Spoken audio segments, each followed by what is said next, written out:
Warahmatullahi wabarakatuh.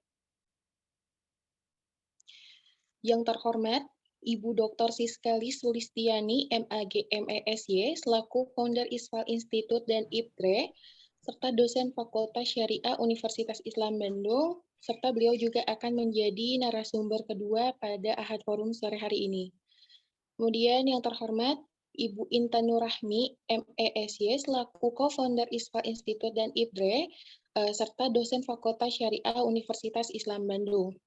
Kemudian narasumber kita yaitu yang terhormat Bapak Maman Budiman SHMH selaku dosen Fakultas Hukum Universitas Pasundan, Partners M. Budiman and Partners Law Firm. Kemudian yang terhormat moderator kita pada sore hari ini yaitu Kang Faisal Fatur Rahman Nur Jamil SH selaku peneliti ISFAL Institute pada sore hari ini. Perkenalkan, nama saya Nurul Asri Safitri Esa selaku MC pada kajian Ahad Forum sore hari ini. Sore hari ini kita membahas mengenai KDRT, bagaimana menyikapinya, baik dalam pandangan hukum Islam dan hukumnya.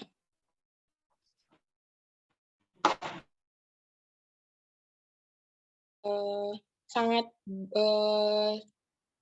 menarik untuk kita bahas bersama-sama, maka tidak perlu berlama-lama lagi, mari kita langsung saja simak materinya.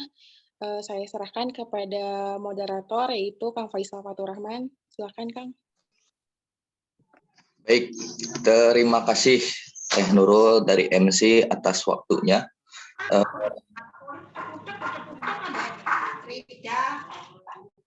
Mohon untuk kepada para peserta untuk di-mute dulu supaya lebih khidmat kita dalam berdiskusi pada sore kali ini. Alhamdulillahilladzi arsala rasulahu bil huda wa dinil haq liyudhhirahu 'ala dini kulli wa kafa billahi syahida. Asyhadu an la ilaha illallah wahdahu la syarikalah wa asyhadu anna Muhammadan abduhu wa rasuluhu alladzi la nabiyya ba'da. Tidak ada kata yang pantas terucap dari lisan kita selain kata alhamdulillah, karena berkat rahmat kudrah iradah Allah Subhanahu wa taala kita masih diberikan kesempatan dan kesehatan sehingga kita dapat berkumpul melakukan diskusi pada sore hari ini. Insya Allah akan mendapatkan apa yang dijanjikan oleh Allah Subhanahu wa taala. Perkenalkan, nama saya Faisal Fatur Rahman Nur Jamil. Pada sore hari ini saya bertugas sebagai moderator yang akan membantu acara kajian pada sore hari ini. Sebelumnya saya ucapkan terima kasih kepada Bapak Maman Budiman SHMH selaku dosen Fakultas Hukum Universitas Pasundan, sekaligus di profesi sebagai managing partner M. Budiman dan partner. Yang kedua, selamat datang juga founder ISFAL Institute, Bu Dr. yang akan menjadi hari ini.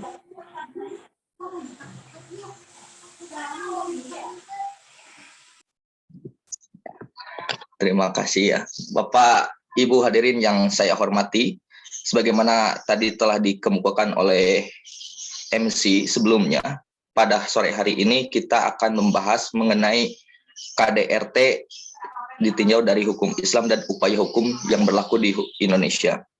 Nah, belakangan ini isu KDRT ini sangat sekali menarik untuk kita bahas, terlebih khususnya di kalangan ibu-ibu. Kemarin itu KDRT sempat viral.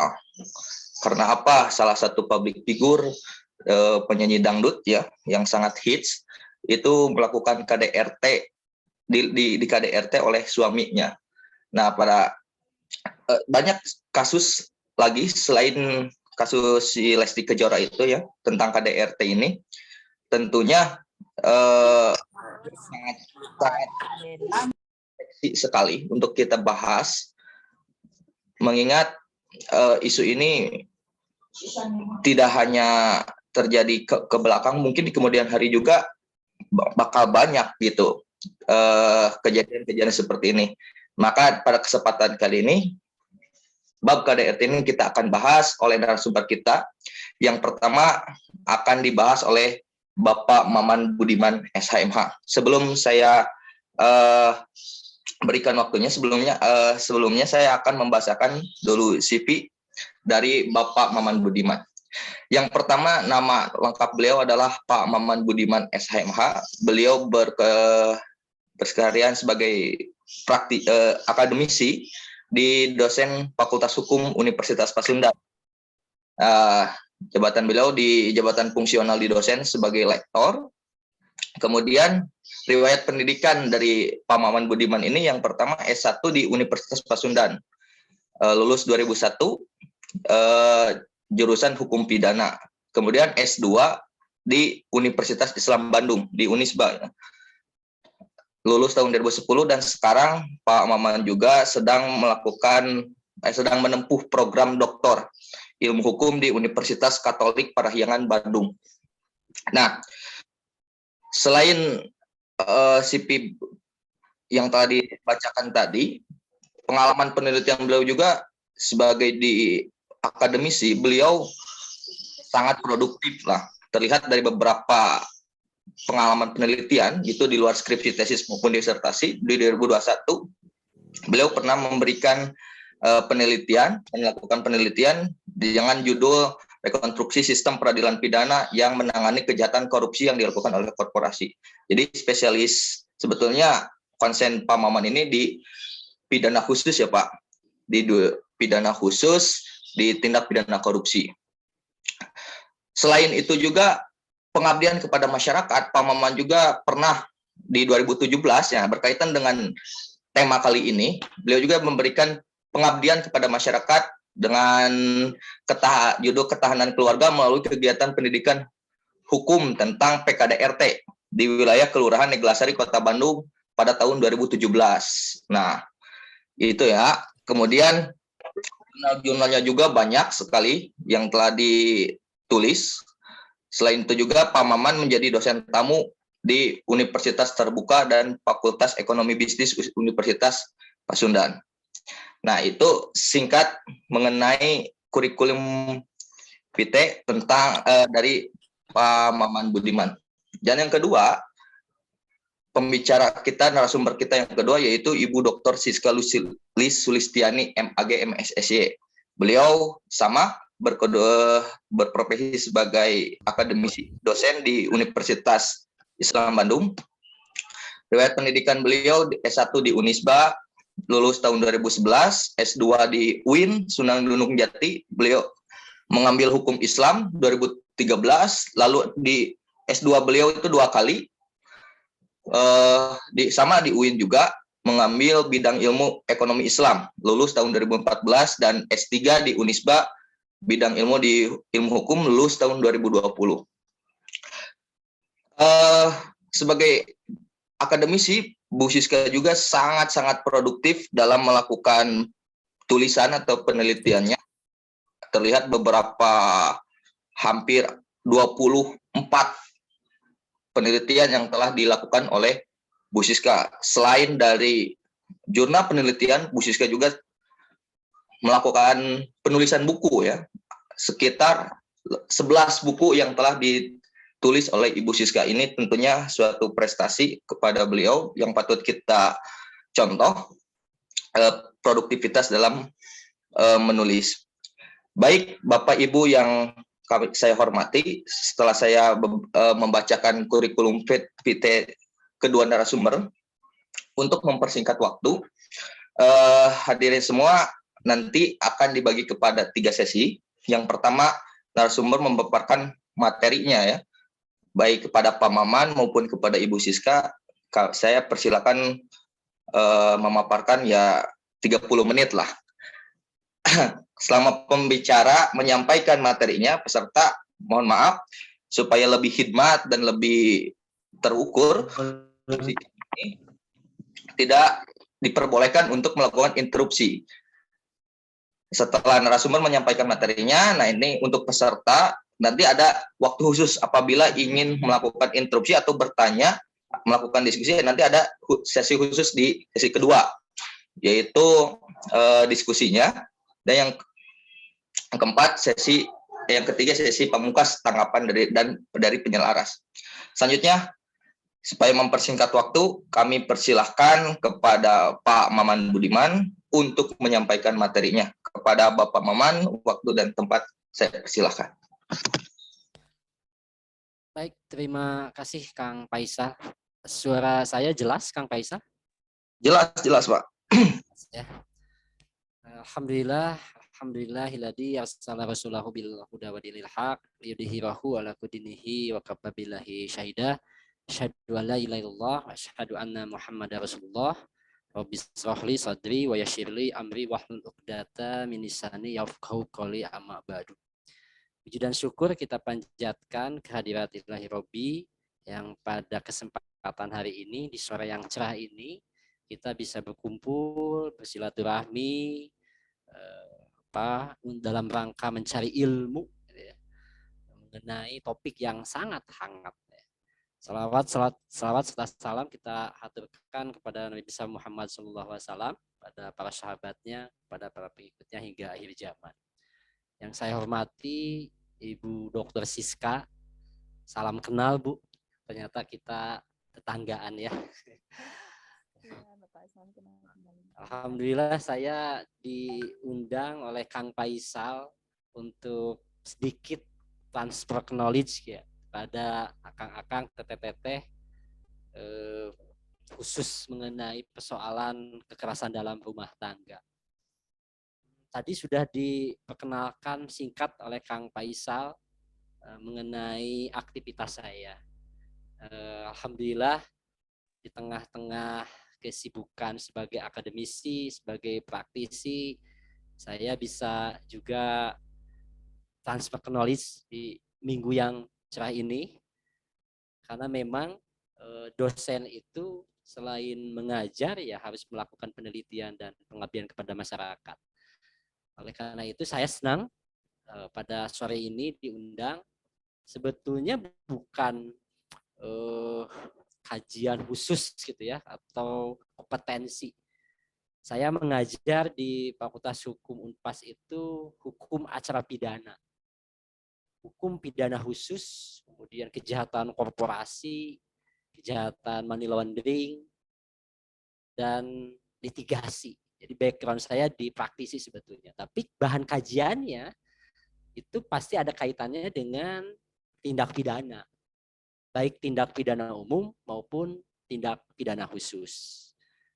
Nah, PKDRT ini atau KDRT ini, kekerasan dalam rumah tangga ini diatur di dalam undang-undang yang khusus. Kang Faisal bisa share materinya atau saya boleh dipandu lah ya? Kalau mau dipandu Pak, boleh. Boleh.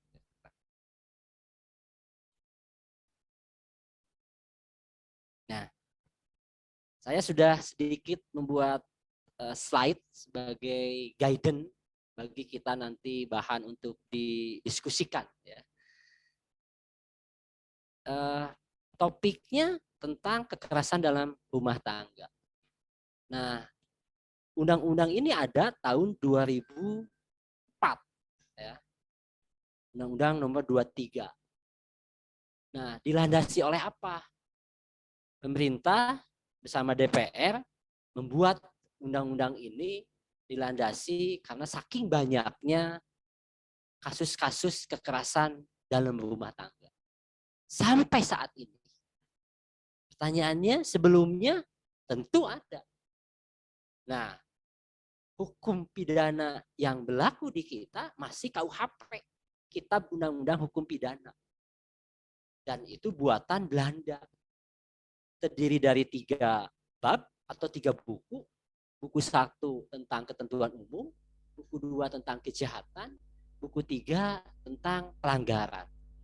Khusus mengenai kekerasan memang diatur dalam KUHP buku 2. Ya, dari mulai pasal 351 ya, sampai dengan pasal 340.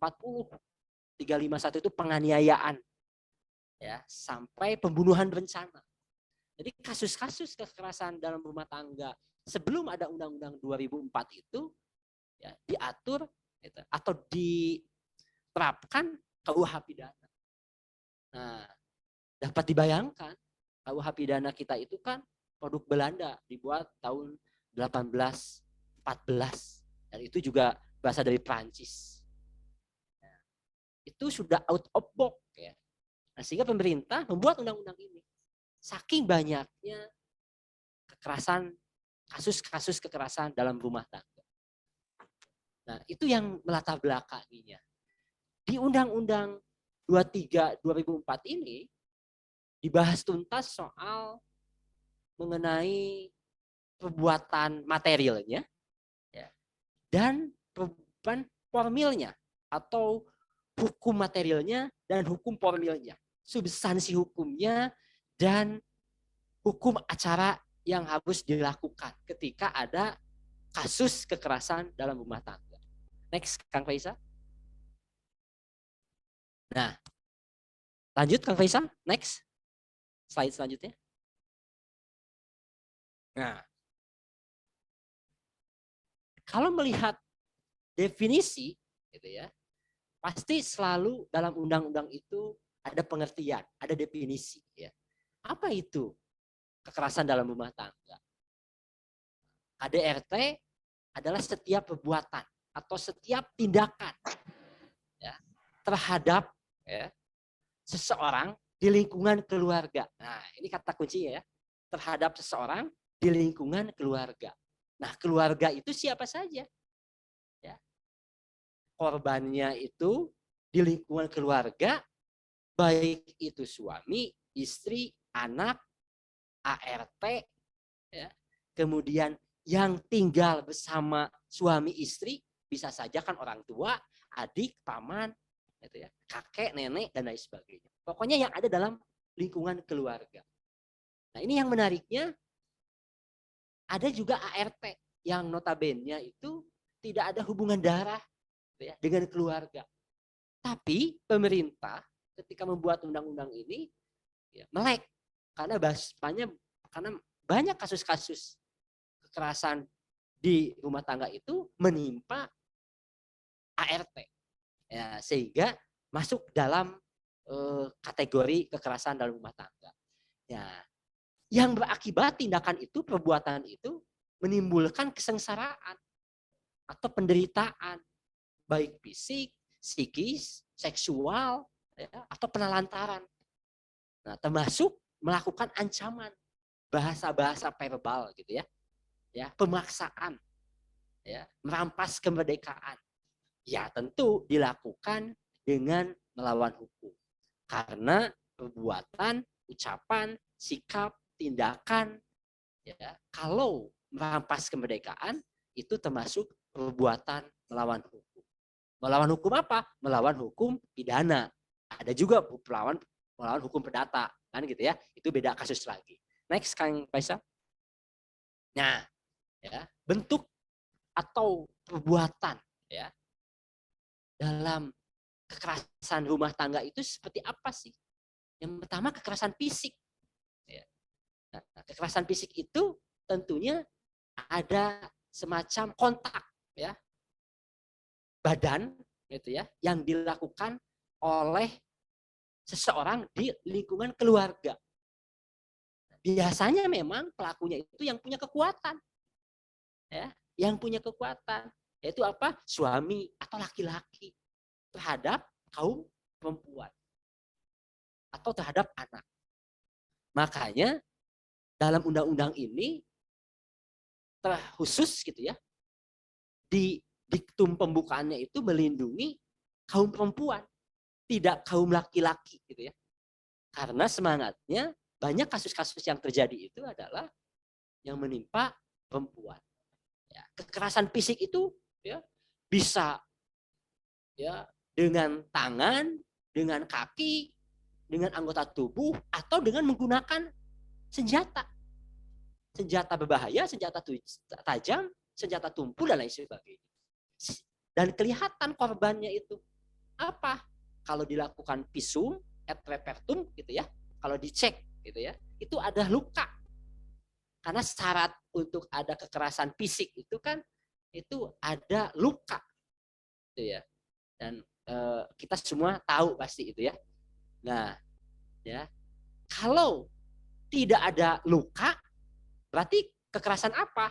Namanya kekerasan psikis kan gitu ya. Nah, kekerasan psikis itu memang tidak terlihat, tidak ada lebam, ya, tidak ada semacam penganiayaan yang menyebabkan anggota tubuh tidak bisa melakukan sesuatu, tidak ada cacat, gitu ya. Tapi ada juga kekerasan psikis, bentuk KDRT itu, ya. Nah, psikisnya apa? Menimbulkan trauma. Biasanya bentuknya bagaimana? Dan itu ya, kekerasan psikis ini dengan ucapan, dengan verbal, kan gitu ya, memaki-maki dengan bahasa-bahasa binatang keluar gitu ya biasanya. Dan itu berlaku, ya, berlaku setiap hari. Makanya itu disebut salah satu bentuk dan perbuatan KDRT. Nah, yang ketiga bentuk dan perbuatan KDRT itu adalah kekerasan seksual. Nah, ini yang ya bisa didiskusikan kan gitu ya. Ya, karena kenapa? Kalau melihat ancaman hukuman, suami yang memaksa istrinya melakukan hubungan suami istri, istrinya tidak mau, kemudian dipaksa, itu sudah masuk dalam perbuatan kekerasan dalam rumah tangga. Ya, harus ada take and give ya ketika melakukan hubungan suami istri. Ya, tidak boleh dipaksa. Nah, itu sebetulnya ya nanti Bu Siska yang akan banyak menjelaskan soal itu ya. Bagaimana dari pandangan hukum Islam lah gitu ya. Nanti saya akan masuk ke dalam aspek hukum pidananya. Nah, yang ketiga, bentuk dan perbuatan KDRT-nya itu adalah penelantaran rumah tangga. Karena ada beberapa kasus ya, suami menelantarkan istri, ya menelantarkan anak, ya biasanya disebabkan oleh faktor ekonomi atau faktor mempunyai idaman lain. Nah, kan gitu ya. Sehingga terlantarkan tuh. Banyak kasus. Kasusnya dulu Halimah dengan Bambang Triatmojo, ya. Kasusnya Ahmad Dhani, ya, gitu ya.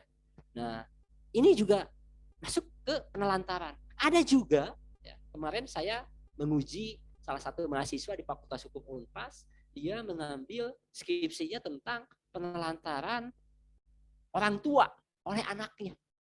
Bagaimana pelindungan hukumnya? Nah, itu dikaji oleh mahasiswa gitu ya. Nah, apakah seorang anak yang menelantarkan orang tuanya itu ya bisa dikenakan pidana? Nah, kalau melihat rumusan bentuk dan perbuatan KDRT tentunya perbuatan yang mana dulu kan gitu ya. Nah, yang bisa disebut dengan penelantaran rumah tangga. Next, Kang Faisal. Nah, ini sudah ya tadi kekerasan fisik, terus Kang Reza. Nah, ini yang mesti kita pahami juga kan gitu ya. Selain definisi, selain pengertian, ada juga ancaman hukuman. Bagi siapa? Bagi pelaku-pelaku yang melakukan kekerasan fisik. Nah, kan itu ya. Nah, tadi bentuk dan perbuatan KDRT itu kan diatur dalam pasal 5 ya. Pasal 5 Undang-Undang KDRT 23 2004 ya. Nah, kalau melakukan kekerasan fisik itu siapa saja di lingkungan keluarga, baik itu suami, istri, anak gitu ya, ART, pelakunya atau korbannya gitu ya, maka dapat dipidana paling lama 5 tahun atau denda paling banyak 15 juta. Nah, ini timbul perdebatan di kalangan ahli hukum pidana. Nah, bagaimana kalau seandainya gitu ya, fisiknya itu kekerasan fisiknya itu sampai korbannya tidak dapat melangsungkan kehidupan, cacat permanen. Ya, apakah adil dengan ancaman pidana paling lama 5 tahun? Dan gitu ya. Nah, padahal kalau di KUH pidana ya, di pasal 351 ayat ketiga, kalau cacat permanen itu bisa 15 tahun. Nah, kan gitu ya.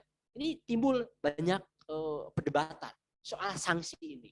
Apalagi kalau melihat dendanya paling banyak 15 juta. Ya. Nah, maksud dua pemidanaan ini, ya, penjara dan denda, sebetulnya bisa memilih hakim ini. Ya, ini saya masuk ke dalam hukum acaranya nih, ke dalam sistem peradilan pidananya. Nah, hakim bisa memilih. Ya, kalau ya, saya sebetulnya menunggu kasusnya Rizky Bilar dan Rizky Bilar ini ya, yang korbannya Lesti Kejora ini. Kalau masuk ke proses persidangan, kira-kira hakim akan menjatuhkan pidananya berapa ya? Kan gitu ya. Sayangnya ada restoratif justice, RJ, musyawarah mufakat ya, sebelum melangsungkan proses selanjutnya. Dan begitu ya. Nah, saya sudah bisa menduga mahasiswa saya bertanya di luar jam kuliah atau pada saat kuliah gitu ya. Pak, kira-kira nanti si Rizky dihukum berapa? Nah, saya jawab, kalau menggunakan pasal 5 huruf A ini, paling lama 5 tahun. Paling lama kan itu ya. Kalau melihat lukanya kan gitu ya, yang derita oleh si Lesti itu gitu ya, paling setengahnya 2 tahun atau 2,5 tahun kan gitu ya. Nah, sayangnya memang ada musyawarah mufakat. Nah, tapi di kasus-kasus yang lain ya, kalau saya catat gini di wilayah Bandung, saya tadi pagi coba searching di tahun 2021 ada survei gitu ya dari dinas sosial ya di Kota Bandung, terjadi 119 kasus di Kota Bandung ya, yang ada sekitar 24 kecamatan itu KDRT. Nah, cuman sayangnya tidak disebutkan berapa yang restoratif justice, berapa yang dibawa ke pengadilan. Nah, kan gitu ya. Ini menarik sebetulnya. Ya, ini kalau seandainya di akademisi sangat banyak ya ide-ide untuk melakukan penelitian-penelitian ini. Nah, tapi ya di ayat selanjutnya ayat 2, kalau seandainya korbannya mendapat jatuh sakit atau luka berat, nah ini luka berat itu saya definisikan itu luka permanen nah, gitu ya. Dipidana dengan pidana penjara paling lama 10 tahun dan dendanya paling banyak 30 juta. Ya, kalau contohnya tadi si Rizky, kelihatannya kalau melihat korbannya Lesti begitu, masuknya ke ayat 1 nih, kan gitu ya, bukan ayat 2. Kecuali kalau gitu ya mendapatkan luka ditusuk kan gitu ya, sehingga ada lukanya itu sakit dan penyembuhannya lama lah gitu ya, bisa 2 bulan, 3 bulan atau bisa setahun gitu ya. Maka menggunakan ayat 2. Tapi itu tergantung fakta-fakta di persidangan ketika hakim nanti akan menjatuhkan putusan. Next Kang Faisal. Nah, ini juga ayat 3-nya ya, yang kekerasan fisik ya. Jika menyebabkan meninggal, maka dipidananya 15 tahun. Nah, kan gitu ya, dendanya ditambah 45 juta. Nah, apakah ini yang akan diterapkan kalau korbannya itu meninggal? Tentunya saya juga praktisi ya, ketika akan menjudge berapa lama dipidana, mesti melihat dulu fakta-fakta di persidangan. Karena fakta-fakta di persidangan itu akan diperiksa keterangan saksi, keterangan ahli, surat, petunjuk, dan keterangan terdakwa. Dan akan dilihat motifnya, kenapa dia itu melakukan kejahatan, kenapa itu melakukan tindak pidana. Motif itu niat jahat ya, mens rea-nya. Nah, itu akan dilihat kan gitu ya. Nah, pasti kita semua apalagi yang orang non hukum lah gitu ya, bertanya, kenapa sih hakim itu menjatuhkan pidananya sekian? Nah, gitu ya. Nah, saya bisa jawab. Kenapa hakim menjatuhkan pidana sekian? Karena melihat fakta-fakta di persidangan. Nah, nanti kita diskusikan itu ya. Nah, kemudian yang ayat 4-nya dalam hal perbuatan sebagaimana dimaksud dalam pada ayat 1 tadi, dilakukan oleh suami terhadap istri. Nah, ini kekhususannya. Ya, atau sebaliknya, yang tidak menimbulkan penyakit atau halangan untuk menjalankan pekerjaan, jabatan atau mata pencarian, dipidana dengan pidana penjara paling lama 4 bulan. Nah, kan gitu ya. Nah, kekerasan fisik. Nah, ini nih, kalau harus contohkan lagi memang. Saya harus mengatakan gitu ya, di Lesti kan gitu ya. Apakah masuk ke ayat 4 ini? Tentunya dilihat di fakta-fakta persidangan. Dan kasus-kasus yang lain ya. Next, Kang Faisal. Nah, ini kekerasan psikis. Tadi sudah definisinya. Sekarang kita lihat sanksi pidananya.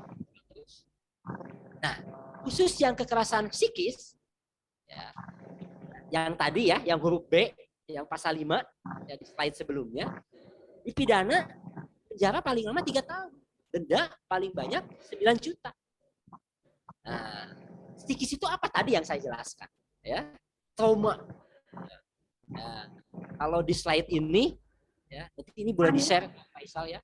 Saya mencontohkan ada seorang ibu yang dituntut 1 tahun oleh jaksa sehubungan dengan memaki-maki suaminya yang tidak bertanggung jawab, datang ke rumah mabuk-mabukan. Itu kasusnya viral lagi di Karawang, gitu ya.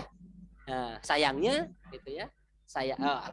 Dan alhamdulillah hakim menjatuhkan putusannya itu melepaskan dari segala tuntutan karena itu viral. Nah, ini nanti kita diskusikan itu ya. Enggak, silakan Anda punya pengetahuan soal berita-berita update, kita diskusikan. Nah, ini yang kedua ayat 2-nya, dalam hal perbuatan sebagaimana dimaksud pada ayat 1 dilakukan oleh suami terhadap istri atau sebaliknya yang menimbulkan penyakit atau halangan untuk menjalankan pekerjaan sehari-hari, dipidana penjara paling lama 4 bulan. Naiklah 1 bulan, ya. Nah, maksud paling lama itu hakim ketika menjatuhkan putusan itu tidak boleh melebihi 3 tahun, tidak boleh melebihi 4 bulan gitu ya. Kalau di bawah 3 tahun, di bawah 4 bulan boleh nggak? Boleh ya. 3 tahun itu di 2 tahun gitu ya. Itu namanya paling lama. Nah, ada undang-undang memang yang mencantumkan jenis pidananya itu minimal maksimal. Tapi ada yang tidak mencantumkan. Yang mencantumkannya adalah maksimal saja seperti undang-undang PKDRT ini. Nah, gitu ya. Next, Kang Faisal. Nah, ini kekerasan seksual. Tadi saya sudah jelaskan, kan gitu ya. Anda boleh berdiskusi kekerasan seksual yang seperti apa yang dapat dipidana. Nah, kan gitu ya. Kekerasan seksual yang seperti apa yang bisa dipidana oleh Undang-Undang 2004 ini. Nanti kita lanjut ancaman hukumannya, Kang Faisal. Nah, ini luar biasa nih. Ya. Setiap orang yang melakukan perbuatan kekerasan seksual pasal 46 ini ya, yang dimaksud dalam pasal 8 gitu ya, huruf A dipidana penjara paling lama 12 tahun. Luar biasa ini kekerasan seksual ini. Masa seorang suami ya yang meminta kepada istrinya tidak mau, kemudian ada kekerasan, ya ancaman hukumannya seperti ini, gitu kan ya, kan gitu ya. Ini kita diskusikan nanti. Saya juga nanti ingin sharing dengan Bu Siska ya, gitu ya, mengenai hukum Islamnya seperti apa nih kan gitu ya. Ini lebih lama ternyata ya dibanding dengan kekerasan fisik. Ini luar biasa kan gitu ya. Nah, ini sama pasal 47 kalau seandainya melakukan kekerasannya itu gitu ya, mengakibatkan ya, kekerasan seksualnya itu mengakibatkan ya dia punya cacatan gitu ya, menggunakan kekerasan, maka ada ancaman hukuman yang lain. Next, Kang Faisal. Nah, dan itu ya, ada kekecualian juga. Kalau perbuatan itu mengakibatkan korbannya luka yang tidak memberi harapan akan sembuh, cacat permanen, maka hakim akan menggunakan pasal 48 ini. Kan gitu ya.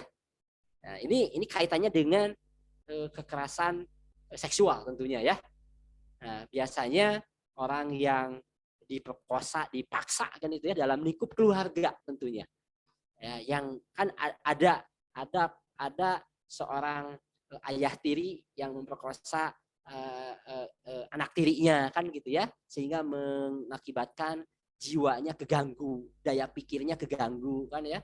Nah, kemudian janin dan hasil perkosaan itu membuahkan janin, dan janin itu meninggal, akan digunakan. Nanti kita diskusikan ini. Next, Kang Faisal. Nah, ada juga nih ya mengenai penelantaran rumah tangga. Nah, tadi saya sudah jelaskan. Next, ancaman hukumannya apa?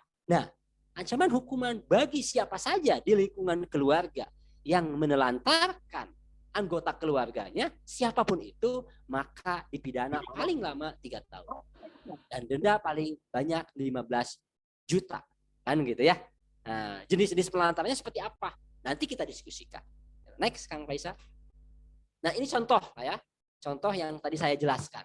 Ya, ternyata ya kasus kekerasan dalam rumah tangga ada yang dibawa ke pengadilan itu bukan hanya yang punya kekuatan, suami laki-laki, ayah tiri, ayah kan gitu ya. Tapi ada juga istri ya yang memaki-maki, yang memarahi. Ini juga jadi persoalan dan gitu ya. Sehingga viral ya. Kalau tidak viral ini, maka saya meyakini karena sudah dituntut 1 tahun itu akan dijatuhi hukuman bersalah. Tapi karena viral ya, akhirnya tuntutan 1 tahun itu dicabut.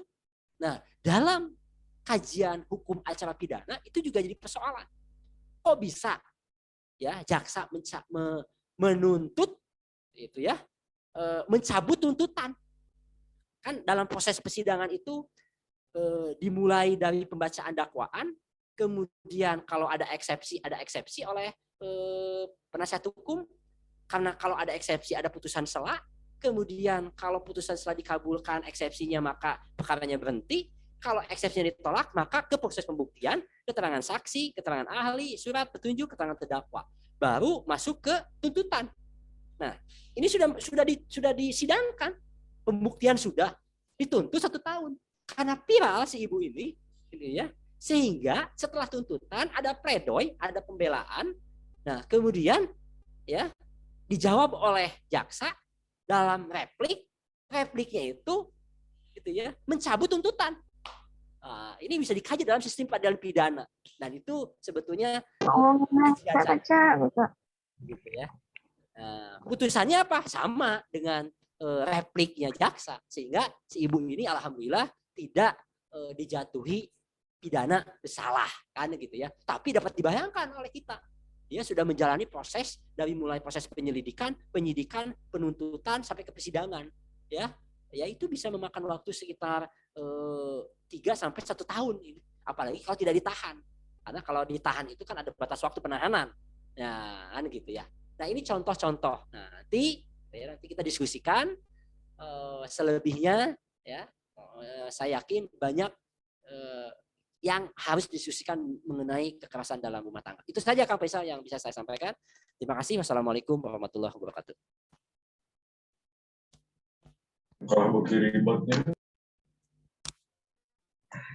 Terima kasih kepada Bapak Maman Budiman yang telah memaparkan. Pas Pak, kurang 5 menit, 30 menit. Selanjutnya narasumber kedua dari Ibu Dr. Siska Lisulistiani. Kepada Ibu Siska, waktu dan tempat saya persilahkan.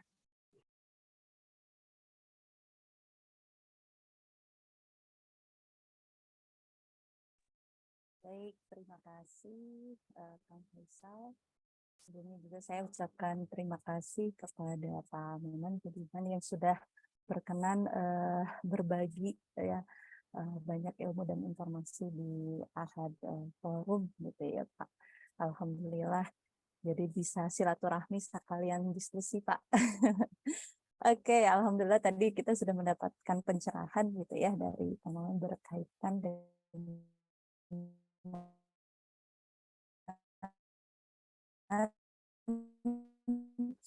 ini kita akan sedikit mengulas berkaitan dengan nah, seperti yang kita ketahui sebenarnya ketika saya mencari-cari literatur berkaitan istilah kekerasan dalam rumah tangga,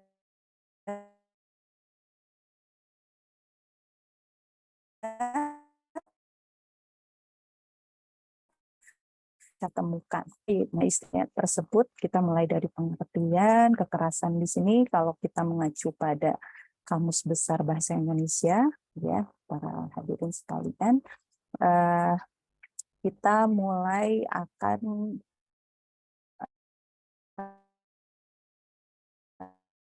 membahas berkaitan dengan keras berbuat menyebabkan cedera atau matinya orang lain atau menyebabkan kerusakan fisik. Dengan demikian, tadi kekerasan merupakan yang bersifat fisik yang mengakibatkan luka, cacat, sakit, atau hak yang dilukai. Atau Indonesia ini ketika pihak yang dilukainya rela, bisa jadi tidak kekerasan sebenarnya. Nah itu, ini juga menarik sebenarnya. Oke, kedua, pengertian ini mengacu pada undang-undang tadi ya, KDRT yang berlaku di negara kita, yaitu kekerasan adalah atau kekerasan rumah tangga adalah membuat timbulan penderitaan secara fisik, seksual, psikologis, atau penelantaran tadi untuk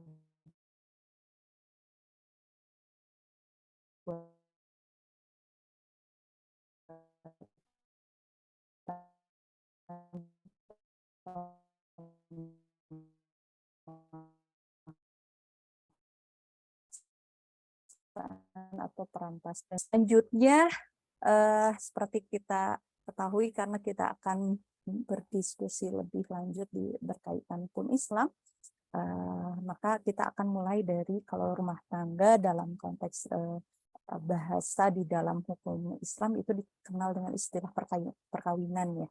Jadi Bapak Ibu akan teteh semua di sini kalau kita melihat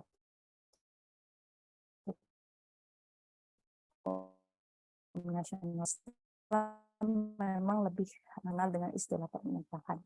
Nah, pernikahan ini kita kembali dulu kepada tujuan awal. Ya, rumah tangga mau tidak mau ya, mulai gerbangnya adalah pernikahan. Bahwa di dalam Quran surat Ar-Rum ini ayat yang sering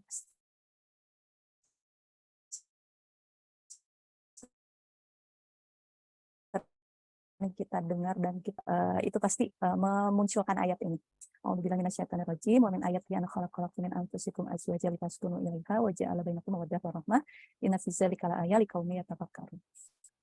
Yang artinya di antara tanda-tanda kekuasaannya ialah dia menciptakan untukmu istri-istri dari jenismu sendiri supaya kamu cenderung dan merasa tentram kepadanya dan menjadikannya di antara kamu rasa kasih sayang.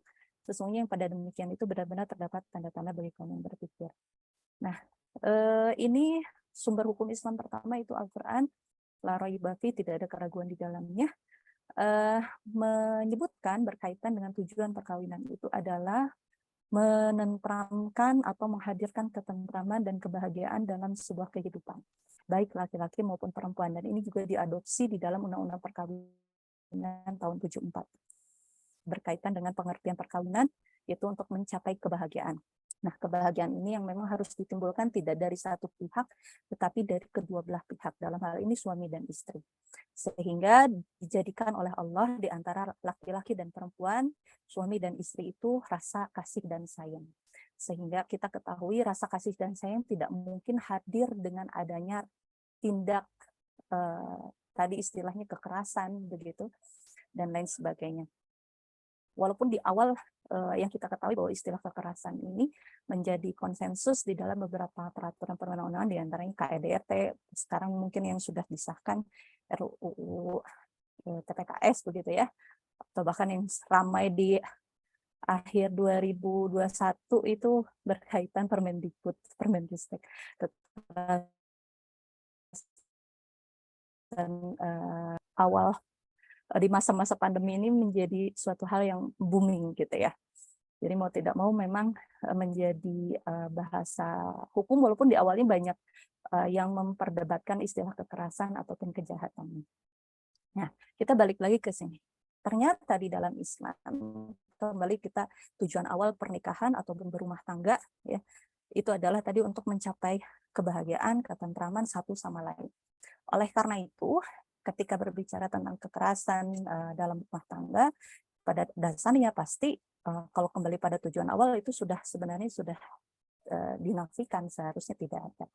Nah, kenapa? Karena di dalam Islam ya para suami dianjurkan oleh agama Islam untuk berakhlak baik kepada manusia, pada semua orang, terutama kepada orang terdekat dalam konteks relasi berkeluarga, itu adalah kepada istri. Nah, hal ini berdasarkan hadis riwayat dari Abu Hurairah radhiyallahu an.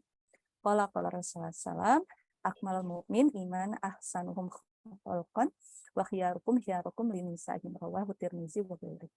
Dan di sini disebutkan dari Abu Hurairah, semoga Allah meridhai kepadanya, Rasulullah SAW bersabda, orang mukmin yang paling sempurna imannya, yang paling baik akhlaknya, dan sebaik-baik kamu adalah orang yang paling baik kepada istrinya. Maka mungkin bagaimana dia akan berakhlak kepada orang di luar konteks keluarganya, maka sebelumnya pasti pemahaman kita akan kembali kepada dalam konteks terkecil, yaitu adalah keluarga, khususnya di sini adalah istri. Nah, begitupun istri, apalagi istri ya, pada suami itu mah udah seharusnya ya, gitu. Karena suami pun ketika dalam konteks hadis ini diharuskan memuliakan atau berakhlak baik kepada istri. Ya. Hadis ini ya menunjukkan besarnya keutamaan akhlak baik dalam sikap perbuatan, karena hal ini digandengkan dengan kesempurnaan iman.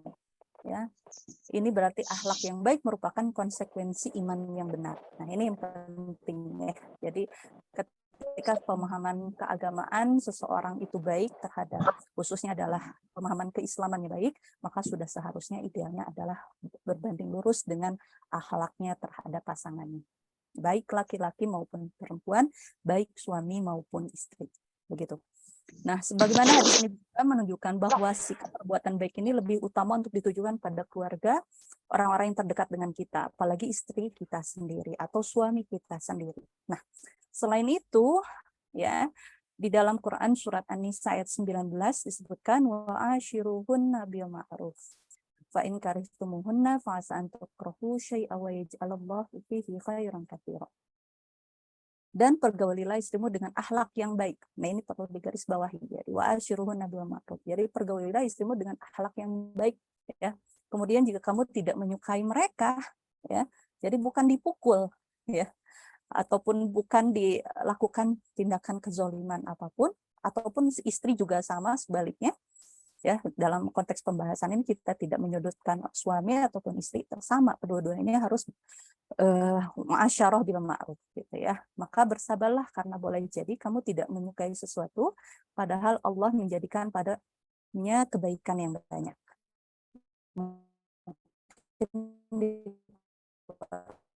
Surat Al-Baqarah ya,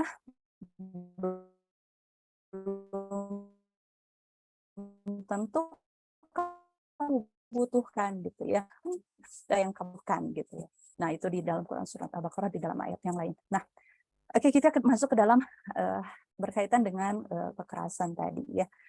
Karena di awal saya sampaikan bahwa kekerasan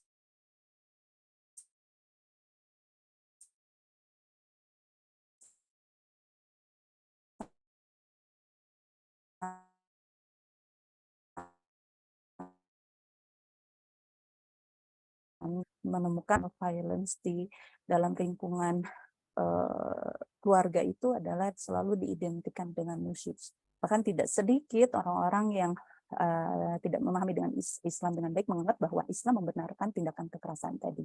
Maka sekali lagi ini tidak dibenarkan. Nah, berkaitan dengan nusyuz itu sendiri, sebenarnya di dalam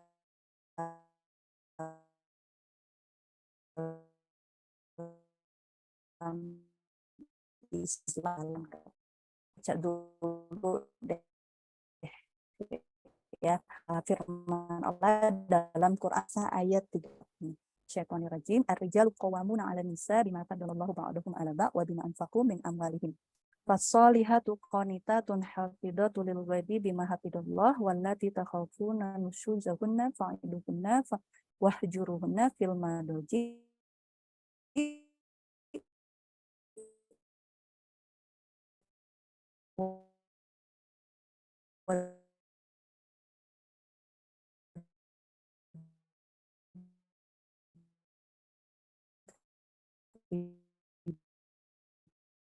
itu. Sebab itu maka wanita yang soleh adalah yang taat kepada Allah lagi memelihara diri ketika suaminya tidak ada, oleh karena Allah telah memelihara mereka. Nah, ini saya garis bawahi, wanita-wanita yang kamu khawatirkan nusyuz, maka nasihatilah mereka. Ini tahapannya. Pertama, dinasihati. Kedua, pisahkanlah mereka di tempat tidur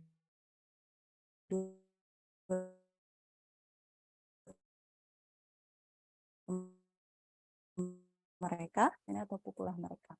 Kemudian jika mereka mentaatimu, maka janganlah kamu mencari-cari jalan untuk menyusahkannya atau mencari-cari kesalahannya. Jika si istri di sini sudah nurut, dinasehati sudah nurut, maka nggak usah cari kesalahan yang lain, ya sudah.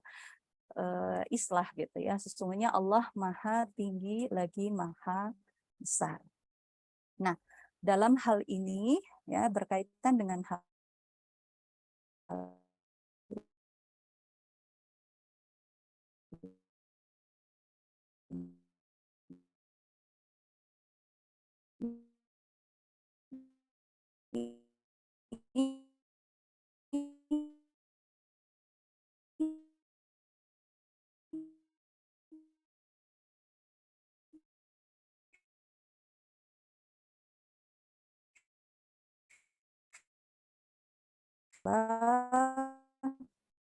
perempuan yang dikhawatirkan berlaku nusyuz, yaitu yang meninggalkan apa yang menjadi kewajibannya, ya, meninggalkan apa yang menjadi kewajibannya dan meninggalkan rumah tanpa izin.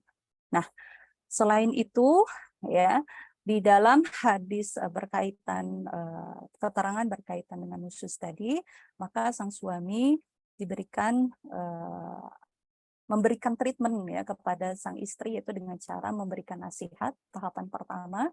Kedua, kemudian memisahkan tempat tidur, dalam hal ini adalah wahjuruhunna, ya.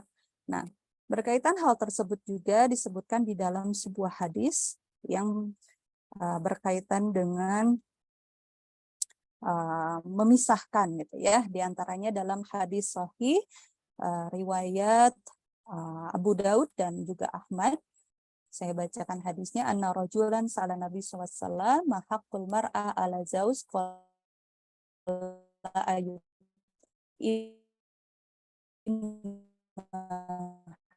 wa an yaksu idayah jutnya. Pisahlah boykot istilahnya itu hanya dalam konteks di dalam rumah, misalnya nggak diajak ngobrol juga gitu, tapi kalau di luar rumah jangan ya. Bahkan di dalam hadis tersebut juga disebutkan bahwa tidak boleh sampai juga mencaci maki gitu ya. Bahkan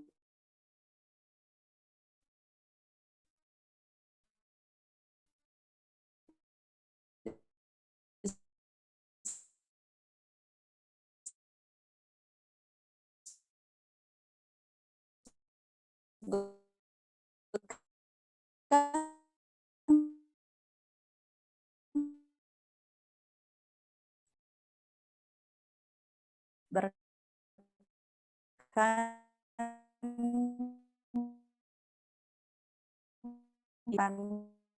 seperti itu ya.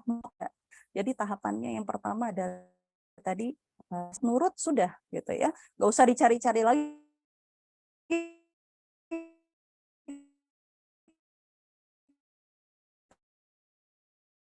kesalahannya, seperti dalam konteks di dalam rumah misalkan, ataupun tidak diajak bicara tadi ya, itu baru rumah. Kalau di luar masalah rumah tangganya kan kalaupun dengan pukulan, bahkan ulama menyebutkan pukulan yang tidak menyakitkan tidak boleh memukul muka dan bahkan tidak berbekas gitu. Jadi kalau ada yang KDRT-nya sampai menggunakan kayu atau apalah, jelas hal itu tidak dibenarkan. Oke, baik. Di dalam kompilasi hukum Islam pasal 84 ya tadi berkaitan dengan nusyuz istri ya. Di sini disebutkan ketika istri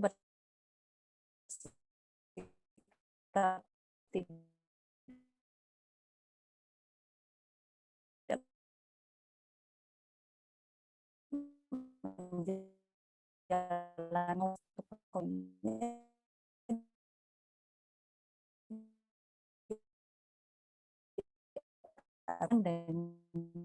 dengan kewajiban tidak menjalankan ada cara yang baik. Oleh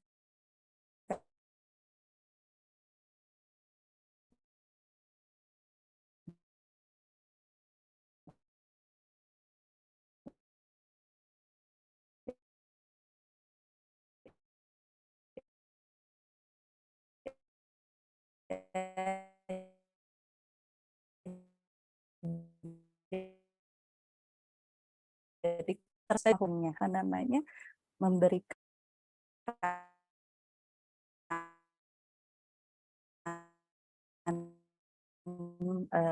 yang hadis yang sudah saya bacakan juga disampaikan. Aku melihat Rasulullah SAW memukul pembantu maupun memukul istrinya, tidak pernah Rasulullah memukul dengan tangannya maupun dengan sesuatu kecuali karena memukul dalam keadaan berjihad atau berperang di jalan Allah. Kemudian di hadis lain juga tadi, wahai Rasulullah, istri kami apakah haknya? Beliau menjawab, ketika kamu makan, kasih makan istri juga, gitu ya. Ketika kamu berpakaian, berikan juga pakaian kepada istrimu. Kamu tidak boleh memukul wajah, gitu ya, wajah istrinya, kemudian tidak memaki istrinya, dan kamu tidak mendiamkan istri kecuali ketika di dalam rumah saja. Gitu. Oke. Selain itu berkaitan tentang kekerasan dalam rumah tangga, di dalam Islam juga tadi juga disinggung oleh Pak Maman di awal berkaitan psikis ya. Jadi tidak hanya fisik tapi ternyata psikis. Apalagi perempuan itu mudah baper ya. Dibilang oleh suaminya hal yang kayaknya kecil mungkin bagi para laki-laki nggak suatu hal yang remeh gitu. Tapi perempuan karena memang mungkin fitrahnya adalah perasa dan lain-lain begitu. Kadang bisa jadi itu jadi suatu hal yang apa ya Sundanya menjadi matak begitu. Nah, berkaitan dengan hal ini bagaimana Islam menyikapi? Kita pernah juga sering mendengar tentang istilah zihar. Ya, istilah zihar ini adalah berkaitan dengan Quran surat Al-Mujadilah ya, ayat 14 atau 1 sampai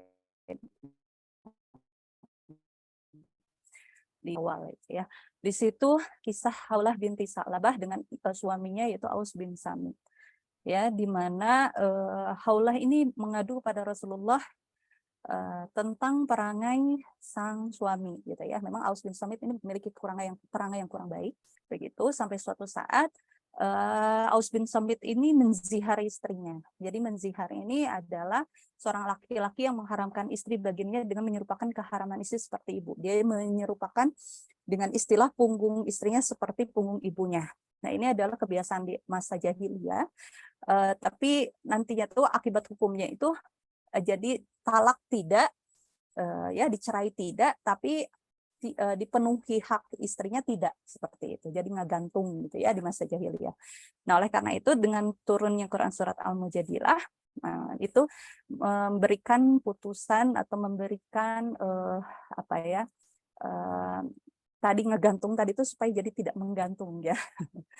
Jadi istri mendapatkan keputusannya yaitu di mana ketika Aus bin Somit ini setelah dia melakukan tindakan zihar yang sebelumnya juga mungkin sebelumnya mereka ada cekcok begitu di dalam rumah tangganya, kemudian sampai akhirnya Aus bin Somit menzihar sang istri, tapi setelah menzihar ya menyebutkan kepada sang istri itu seperti punggung ibunya, istilah seperti itu.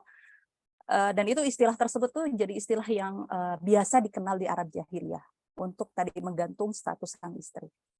Nah, ketika itu setelah pulang dari berpergian, Aus pulang ke rumah minta untuk dilayani oleh Haulah. Nah, Haulah menolak gitu. Lalu setelah itu Haulah menanyakan kepada Rasulullah dan turunlah Quran surat Al-Mujadilah ini. Nanti ada tahapannya ketika seorang suami ingin kembali lagi kepada sang istri berkaitan zihar ini ada tahapan di mana yang kafarah zihar yang harus dilewati ya, oleh sang suami. Jadi suami tidak boleh mudah menyebutkan hal-hal yang berkaitan dengan talak begitu termasuk berkaitan juga dengan zihar karena ada kafarahnya. Jadi istri juga tidak dipermainkan begitu. Nah, ini juga bagian mungkin jadi dalam sejarah Islam berkaitan dengan kekerasan psikis gitu. Bisa jadilah ya masuknya include kalau saya tadi mencoba membaca beberapa literatur. Oke, selain itu, bagaimana dengan kekerasan seksual? Tadi mungkin Pak Wawan juga suatu hal yang menarik di juga pertanyaannya. Nah, di dalam Islam sendiri ya, setelah beberapa hal yang kita gali, ternyata justru kekerasan seksual itu di mana ketika seorang suami meminta dilayani oleh sang istri dengan melalui dubur ataupun dalam kondisi istri haid ataupun nifas, itu yang dilarang di dalam Islam ya. Nah, ini kalau tadi berkaitan dengan hal keriduan dan lain sebagainya, saya kira dengan jawaban mu'asyarah bil ma'ruf itu sudah bisa terjawab sebenarnya dalam konteks hukum Islam. Karena dalam Islam mu'asyarah bil ma'ruf tidak hanya dalam konteks dalam kehidupan komunikasi dan lain sebagainya, luas dalam. Jadi saya kira ketika seorang muslim memahami konteks mu'asyarah bil ma'ruf atau bergaul dengan cara baik antara suami dan istri, tidak akan adanya istilah kekerasan dalam konteks tadi dipaksa dan lain sebagainya. Karena satu sama lain sudah memahami apa yang menjadi hak dan kewajibannya. Begitu. Itu juga diatur nanti di dalam sudah diatur di dalam kompilasi hukum Islam berkaitan hak dan istri. Itu istri ya diantaranya harus memenuhi apa yang menjadi kewajibannya dan sebaliknya. Nah, ini mungkin berkaitan dengan kekerasan seksual yang nampaknya relate ya dengan aturan ketika seorang istri yang diminta untuk melayani suaminya dalam kondisi haid ya ataupun nifas. Walaupun ada ulama madhab berbeda pandangan, ketika misalkan dipaksa kemudian terjadi, ini bagaimana? Apakah sampai ada yang mengatakan harus membayar kafarah, tapi ada madhab Syafi'i yang mengharuskan adanya kafarah ya. Tapi kalau untuk madhab Maliki tidak menyebutkan ada kafarah, tapi dia termasuk dosa besar. Jadi kalau suami memaksa istri dengan kondisi tadi, itu dosanya dosa besar. Seperti itu. Oke. Kemudian kekerasan dalam konteks ekonomi ya, mengabaikan kewajiban nafkah. Nah, ini juga jadi suatu hal yang perlu digarisbawahi di mana hari ini mungkin banyak ya kasus di mana pengabaian soal kewajiban nafkah ini, maka tidak sedikit akhirnya laki-lakinya di rumah gitu ya, jadi dunia terbalik begitu, perempuannya sampai jadi TKI begitu ya, TKW gitu ke luar negeri gitu untuk memenuhi kewajiban yang seharusnya mungkin dilakukan oleh sang suami. Nah, ini juga penting. Bahkan untuk konteks itu dalam konteks kehidupan rumah tangga. Apalagi misalkan jangankan yang masih dalam konteks berkeluarga ya, yang sudah bercerai saja dalam Islam, kewajiban nafkah suami di masa iddahnya, kemudian nafkah terhadap anaknya itu tidak lepas. Begitu. Ini diatur dengan kewajiban dalam kompilasi hukum Islam di mana apa yang menjadi kewajiban yang harus dilaksanakan oleh suami. Bahkan jika hal itu tidak dilaksanakan, sampai sang istri tidak ridho berkaitan hal tersebut, bisa diajukan gugatan cerai ke pengadilan, dan juga tuntutannya adalah berkaitan pemenuhan nafkah juga bisa. Nah, jadi jangankan bentuk fisik gitu ya, dipukul, apalagi sampai mengancam nyawa, ternyata dalam Islam satu sama lain harus hak dan kewajibannya harus dipenuhi, harus diperhatikan. Nah, begitu. Oke, selanjutnya terakhir ya. Jika pertengkaran terjadi terus-menerus bagaimana? Jika hal tadi ya, nusus terjadi, apakah langsung boleh diviralkan gitu ya? Apakah boleh langsung curhat di media sosial atau seperti apa? Maka di dalam Quran surat An-Nisa ayat 35, wa in khiftum shiqaqa bainihima fab'atsu hakama min ahlihi wa hakama min ahliha yurida islaha yuwaffiqillah bainahuma innallaha kana aliman khabira. Jadi jika kamu dikhawatirkan ada persengketaan antara keduanya, suami istri, shiqaq itu bertengkar tapi terus-terus ya, tapi nggak beres-beres, bahkan tadi menimbulkan kemadolatan ya. Maka kirimlah seseorang hakam di sini mediator, penengah begitu ya, dari keluarga laki-laki, dan seorang hakam juga mediator dari keluarga perempuan. Di sini bisa keluarga ataupun pihak yang memang dianggap bisa untuk menengahi gitu ya. Jika kedua orang hakam itu bermaksud mengadakan perbaikan, niscaya Allah memberikan taufik kepada suami istri itu, sesungguhnya Allah Maha mengetahui lagi Maha mengenal. Nah, mengirim utusan salah satu cara untuk menyelesaikan sengketa yang terjadi dalam keluarga. Imam Al-Qurtubi juga membahas berkaitan ini dalam tafsirnya. Utusan dikirim untuk menyelesaikan persengketaan dalam keluarga kedua belah pihak, baik pihak suami maupun pihak istri. Keduanya adalah orang yang mengetahui perihal dari kedua suami istri tersebut. Dan keduanya harus orang yang adil serta mengerti tentang hukum fikih, ya, atau orang memahami ilmunya gitu ya, dengan tujuan mengadakan musyawarah untuk menambahkan persengketaan. Jadi ternyata jika ada masalah, apalagi masalahnya berkelanjutan, Anda tidak salah untuk bisa mencari penengah. Itu bukan membuka aib, ya, bukan untuk membuka aib. Karena pernah saya memberikan sebuah kayak materi di salah satu radio itu, ada yang memberikan masyarakat yang mengkomen seperti ini. Saya kalau di KDRT suami katanya, saya mau diam aja karena itu aib, katanya gitu. Saya nggak akan cerita-cerita. Katanya supaya seperti itu. Nah, mungkin bisa jadi kita harus bisa membedakan mana dalam konteks tadi membuka aib, tapi justru atau konteks di mana kita untuk mencari solusi. Nah, ini juga perlu diedukasi masyarakat ya, bahwa ternyata masalah itu harus diselesaikan, bukan dibiarkan.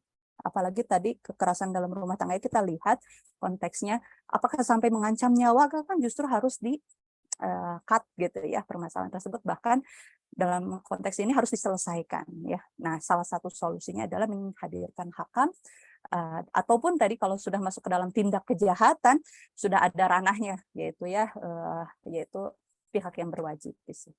Begitu. Mungkin itu dari saya. Wallahu a'lam bishawab. Assalamualaikum warahmatullahi wabarakatuh. Mangga Kang Faisal.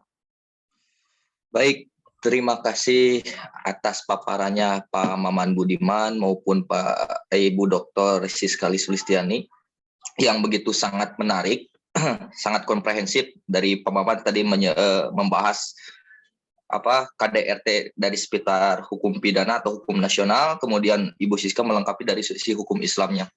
Nah, baik rekan-rekan, Bapak Ibu yang saya hormati, selanjutnya tiba saatnya kita melakukan masuk pada sesi diskusi pada kali ini. Nah, sesi ini akan dibuka mungkin kalau banyak 2-3 termin lah. Setiap termin nanti akan diberi kesempatan 3 orang penanya ya. Sebelum bertanya, bisa di pertanyaan tersebut, alangkah baiknya langsung saja di Zoom itu ada reaksi ya, di raise hand aja. Kemudian setelah nanti diberikan waktu, silakan sebutkan dulu identitasnya. Kemudian pertanyaan ditanyakan secara singkat, padat, dan jelas. Kalau bingung atau kalau malu, nggak apa-apa, di kolom chat, silakan pertanyaannya diketikkan. Baik, Bapak Ibu, silakan sesi pertanyaan atau sesi diskusi kita dibuka. Yang pertama ada yang mau bertanya, silakan raise hand terlebih dahulu.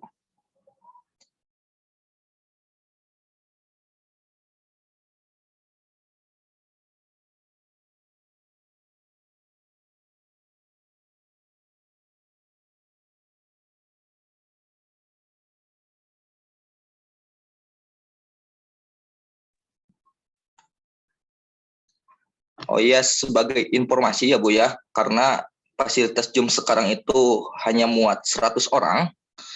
Jadi kebetulan yang daftar kita itu sudah melebihi 100 orang. Jadi tidak bisa masuk semua gitu. Makanya tadi 99, 100 terus surplusnya seperti itu, karena fasilitas Zoom sekarang itu tidak bisa menampung lebih dari 100 orang. Jadi mohon dimanfaatkan kepada rekan-rekan semua atau Bapak Ibu yang memiliki pertanyaan atau barangkali mau berdiskusi, silakan dibuka waktunya. Iya. Silakan Pak Eka Putra. Oke, baik, terima kasih Kang Moderator atas waktu dan kesempatannya. Suaranya jelas ya Kang Faisal? Jelas, Bangga Kang. Ya baik, mungkin ini pertanyaan yang bisa dijawab dari sudut pandang Ibu Dr. Siska ataupun Pak Maman terkait KDRT ini memang sebuah fenomena yang umum terjadi gitu ya. Faktor penyebabnya itu sangat bervariatif gitu ya, sangat beragam. Tentunya ini pun yang memang harus kita pikirkan gitu, solusinya bersama-sama ke depannya. Nah, terkait rumah tangga gitu ya, berhubungan dengan rumah tangga sebetulnya yang menjadi kunci kebahagiaan atau mulusnya rumah tangga tuh apa gitu ya. Karena kan dengan jabatan, pangkat, harta dan sebagainya itu tidak menjamin gitu ya kebahagiaan atau tidak adanya kekerasan dalam rumah tangga. Terus solusi ataupun kiat-kiat yang memang harus dilakukan oleh pemerintah ataupun seorang pasangan suami istri ketika akan masukkan rumah tangga itu seperti apa? Karena jika berkaitan dengan bimbingan kawin yang dilaksanakan oleh KUA gitu ya sebelum akan nikah itu kan sangat terbatas gitu materi yang disampaikan dan waktu yang yang disampaikan juga gitu sangat terbatas. Karena sekarang fenomena yang saya analisis pribadi, kebanyakan pasangan yang akan menikah itu dibekali dengan modal cinta dan pekerjaan saja gitu. Keilmuan dan sebagainya itu tidak terlalu diperhatikan, apalagi berkaitan dengan masalah fikih dan sebagainya.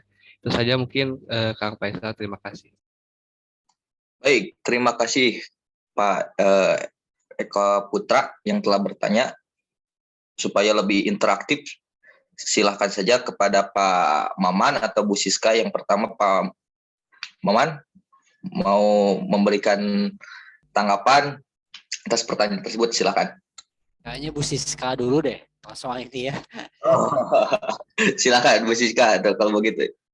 Baik, berkaitan cara mungkin ya tindakan preventif gitu ya untuk meminimalisir KDRT ini. Memang tadi ya perlu emang ada edukasi begitu ya kepada masyarakat gitu, apalagi khususnya bagi yang akan menikah. Jadi memang bimbingan perkawinan di lembaga khususnya misalkan KUA ya bagi yang muslim itu harusnya dioptimalkan begitu ya, berkaitan tentang konteks hak dan kewajiban, terus apa. Walaupun sebenarnya salah satu tindakan preventifnya ada dengan membaca talik talak gitu ya.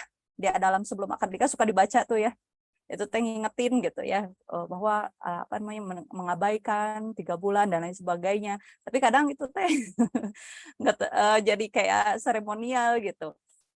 Dan selain itu juga memang perlu tadi terus edukasi secara terus-menerus kepada masyarakat bahwa ternyata masalah rumah tangga tadi itu ada hal yang memang kalau sebuah masalah itu jangan dibiarkan jadi bom waktu gitu ya, jadi bom waktu. Pernah ada kasus yang menarik yang juga mungkin saya juga pernah sampaikan mungkin kalau ke mahasiswa di kelas itu ada fenomena saya tuh bukan, jadi ada suami istri ramai ribut sampai bertengkar sampai tetangga semuanya tahu di siang hari gitu. Kemudian sampai pihak RT itu bawa polisi gitu ya, karena kebetulan ada polisi lewat. Itu justru sang perempuan yang dipukulin ini itu pindah tempat ikut sama suaminya kabur. Padahal niat hati Pak RT di sini dengan petugas itu datang itu untuk menolong si istri gitu.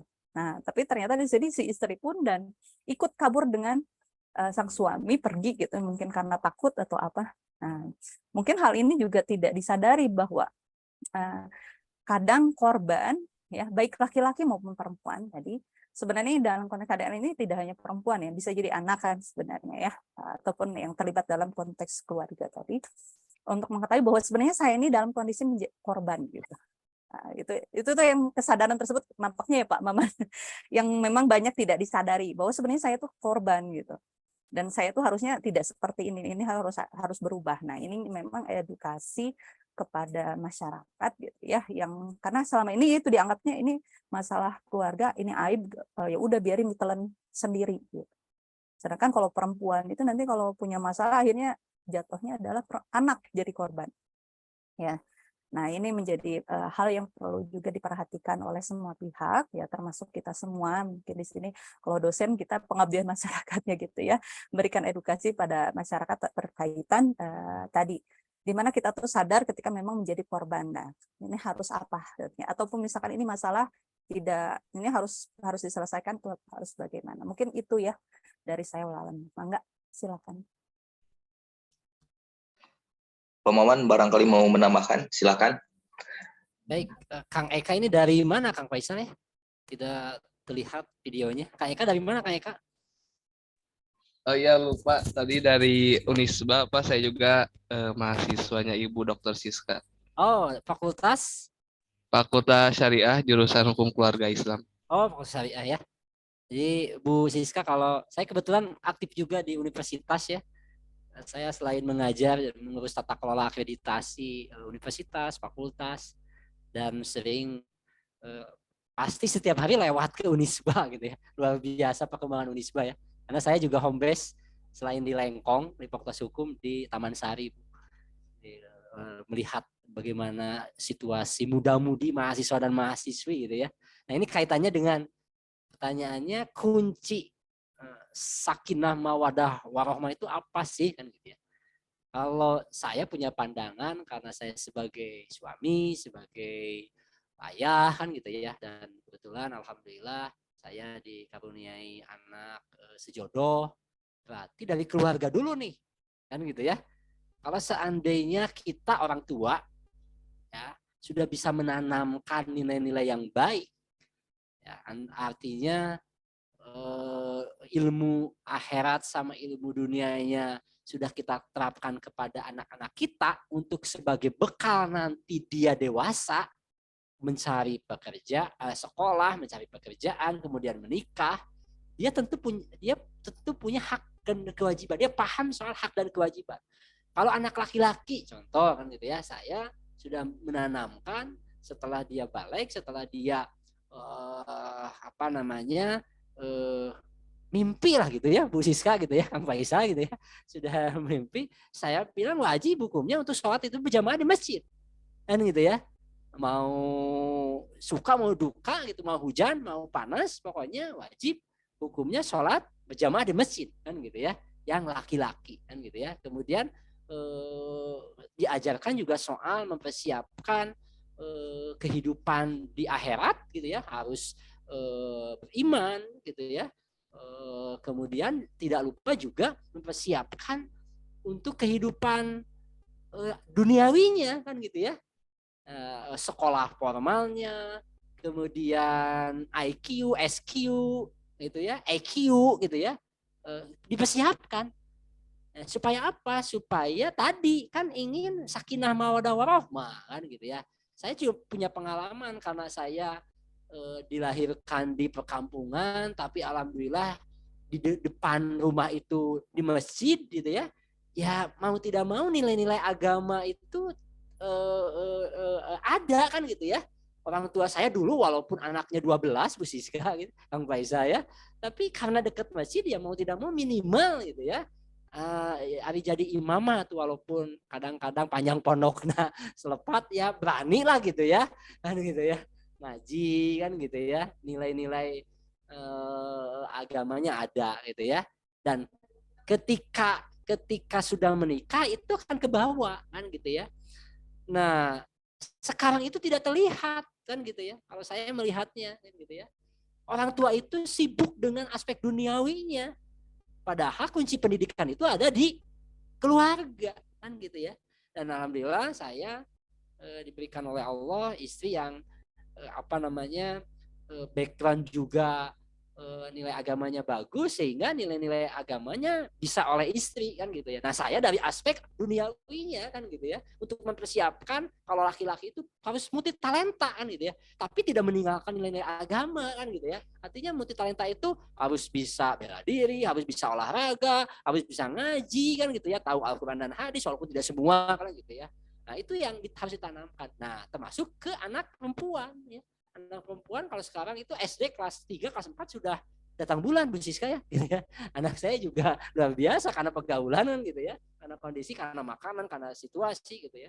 Nah ditanamkan ini nilai mau tidak mau gitu ya, subuh harus sholat kan gitu ya, jam 4:10 dibangunkan gitu ya, kemudian jam 9 harus tidur gitu ya, dibiasakan juga mengaji gitu ya, membaca surat gitu ya, membaca hadis kan gitu ya, diskusi gitu ya. Untuk apa? Bekal nanti kan gitu kalau seandainya mereka menikah. Nah, itu kuncinya sakinah mawaddah warahmah itu. Nah, tapi kalau seandainya di tengah jalan ada ujian. Nah, ditanamkan juga nilai-nilai manajemen konflik. Ya, Kang Eka ya. Manajemen konflik harus punya jiwa kejujuran intelektual kan gitu ya. Harus berani bertanggung jawab kan begitu ya. Itu ditanamkan juga kan gitu ya. Karena kan yang namanya rumah tangga tidak selalu mulus seperti jalan tol. Ada ujiannya yang luar biasa. Kalau saya mengutip, kalau yang laki-laki itu mohon dikoreksi Bu Siska, harta tahta dan Kang Eka udah jawab ya, harta tahta dan titik-titik lah gitu ya. Nah, itu akan muncul dalam setiap kehidupan itu gitu ya. Saya menikah sudah hampir 16 atau 17 tahun lah gitu ya. Itu dengan luka-liku perjalanan hidup lah gitu ya. Nah, itu kunci sakinah mawaddah warahmah. Nah, yang kedua apa? Solusi yang harus diberikan oleh pemerintah. Pemerintah sudah baik nih membuat undang-undang PKDRT ya. Undang-undang itu namanya PKDRT ya, penghapusan kekerasan dalam rumah tangga. Bukan undang-undang KDRT ya. PKDRT 23 2004. Itu menjawab gitu ya untuk melindungi kaum-kaum yang lemah. Sebutan tadi ya, ada perempuan, harusnya mah ada anak juga sebetulnya ya. Perempuan, anak lah gitu ya. Karena yang dominan melakukan kekerasan itu gitu ya adalah kaum suami atau yang punya kekuatan. Nah, itu ya. Nah, itu yang mesti dilakukan. Nah, undang-undang ini mesti disosialisasikan terus. Ya. Ya, ada yang nama aspek preventif, ada yang namanya aspek represif gitu ya. Mau tidak mau yang namanya lembaga penegak hukum ya, dia mensosialisasikan terus gitu ya. Karena hukum pidana itu ultimum remedium, upaya terakhir. Kalau Kang Eka dan kawan-kawan nanya ke saya, setuju nggak rezeki itu diselesaikan secara restoratif justice gitu ya? Dari aspek tujuan pemidanaan, ya bisa dikatakan iya. Karena kalau kita melihat, kalau dia ditahan, apakah akan menyelesaikan masalah? Dengan kondisi rumah tahanan kita seperti itu, lembaga pemasyarakatannya penuh dengan ya KTB kan gitu ya, malah akan menimbulkan masalah-masalah baru. Kecuali kalau di negara-negara yang menganut sistem civil law, Anglo-Saxon ya, common law kan gitu ya. Di negara-negara maju, Jepang, Singapura, Amerika, itu yang namanya sistem peradilan pidana sudah bagus kan gitu ya. Jadi saya semasuk ya orang yang atau dosen yang mengatakan sebetulnya hukum pidana itu ya ultimum remedium.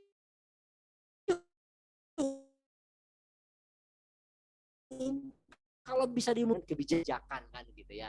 Itu aspek preventif. Tapi kalau aspek represif, ya mau tidak mau harus dijalankan juga. Hukum itu kan harus ditegakkan kan gitu ya. Tujuan hukum itu satu untuk kepastian, kedua kemanfaatan, dan ketiga keadilan. Dan ada lagi tambahan ketertiban kan gitu ya. Apakah kan gitu ya. Apakah dengan saya mengutip lagi contohnya si Rizky ini karena sedang viral gitu ya. Apakah tujuan hukum ketika restoratif justice itu dilaksanakan tercapai? Rame karena ujung-ujungnya kan begitu ya. Nah, harusnya kan gitu bisa saja tidak dikenakan undang-undang PKDRT, undang-undang KUHP penganiayaan pasal 351 kan gitu ya. Sehingga apa? Karena PKDRT, undang-undang ini itu delik aduan ya. Itu yang dipersoalan. Pasti Anda bertanya nih, kenapa sih sekarang perkaranya tidak lanjut? Ya saya dengan Kang Faisal kebetulan dituju di praktisi bisa menjawab. Karena itu delik aduan. Kalau setelah diadukan kemudian dicabut, ya selesai. Ya untung siapa? Advokat gitu ya. Masih tompul gitu ya. Tugasnya sedikit gitu ya, bayarannya mahal gitu ya. Tapi tidak masuk ke pengadilan kan gitu ya. Ya untung bisa banyak Kang Faisal itu bisa ratusan juta ya. Jasa advokat itu ya. Mediasikan seperti itu kan gitu ya. Nah, itu delik aduan. Padahal kalau dicantumkan pasal 351, nah kan gitu ya, itu bisa jadi delik biasa. Tapi itu juga serba salah karena kita punya asas lex specialis derogat lex generalis. Undang-undang yang khusus mengesampingkan undang-undang yang umum. kepolisian menggunakan undang-undang PKDRT kan gitu ya. Itu jadi aspek preventif dan aspek represif. Itu Kang Faisal mangga. Baik, terima kasih Ibu Siska dan Pak Maman Budiman yang telah memberikan tanggapan atau jawaban terhadap pertanyaan dari Kang Eka Putra ya. Selanjutnya ini mungkin pertanyaan terakhir ya, karena kita waktu dibatasi, kebetulan sudah sore juga. Ini dari kolom chat lah, jadi mewakili lah tadi yang berada. Assalamualaikum warahmatullahi wabarakatuh. Waalaikumsalam. Baik, silakan. Ini Kota Manado baru selesai maghrib, jadi saya mungkin tidak dengar semuanya, tapi bisa ada waktu untuk bertanya, Pak. Baik Bu, silakan Bu. Ibu boleh di Ya, terima kasih. kameranya Bu, boleh di on kan dulu Bu. Maaf, ini nggak apa-apa ya, ini ada sedikit masalah ini. Baik. Silakan Bu. Dari Manado ya Bu. Silakan perkenalkan diri dulu Bu. Terima kasih pemateri yang begitu luar biasa, Pak Maman Budiman, Magister Hukum, dan Ibu Dr. Siskalis Susiliastiani, Magister Agama. Alhamdulillah setelah saya dengar sedikit pencerahan, luar biasa Pak ini. Kalau kita berbicara tentang KDRT Pak, Ibu, memang namanya dalam rumah tangga itu pasti ada beraneka ragam bumbu-bumbu, pasti ada itu suka dan duka. Namun yang membuat kita sebagai kaum wanita, kalau ada KDRT begitu, sehingga mencederai fisik, kemudian dampak besar juga pada anak-anak, itu sangat luar biasa untuk dimaafkan. Ada suatu kasus, Pak, Bu, ini tadi yang penanya tadi memang betul. Namanya jabatan, kedudukan, pangkat, itu tidak menjadi apa, ya namanya manusia kan. Ada kasus di mana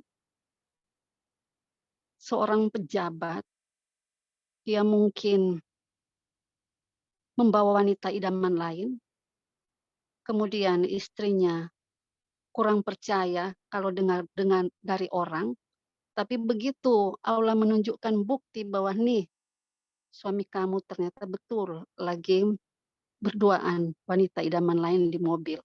Akhirnya si istri karena tidak tahan, langsung menyetop mobil itu, Pak. Ini juga sempat viral itu. Seorang punya kedudukan jabatan, terus membawa wanita idaman lain, istrinya melihat langsung, kemudian terus di-stop mobilnya, itu bukan suaminya, malah suaminya mencederai istrinya. Dia malah pukul. Inilah yang menjadi suatu kasus-kasus yang seharusnya istri yang seharusnya kita sebagai pendamping hidup sudah memberikan keturunan rumah tangga yang sudah di atas 20 tahun. Nah, bagaimana Pak jalan keluarnya ini? Karena kalau dilihat dari tindak pidana kekerasan dalam rumah tangga, dilihat dari hukum pidana itu Pak, kan pasti ya ada undang-undangnya tadi disebut oleh Bapak, sesuai dengan Undang-Undang Nomor 23 itu 2004. Tapi dalam hal ini penyelesaiannya tidak sampai ke pengadilan.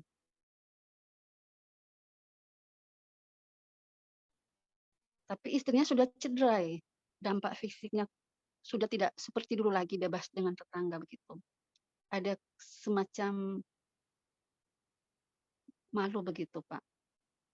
Dan untuk Ibu Siska,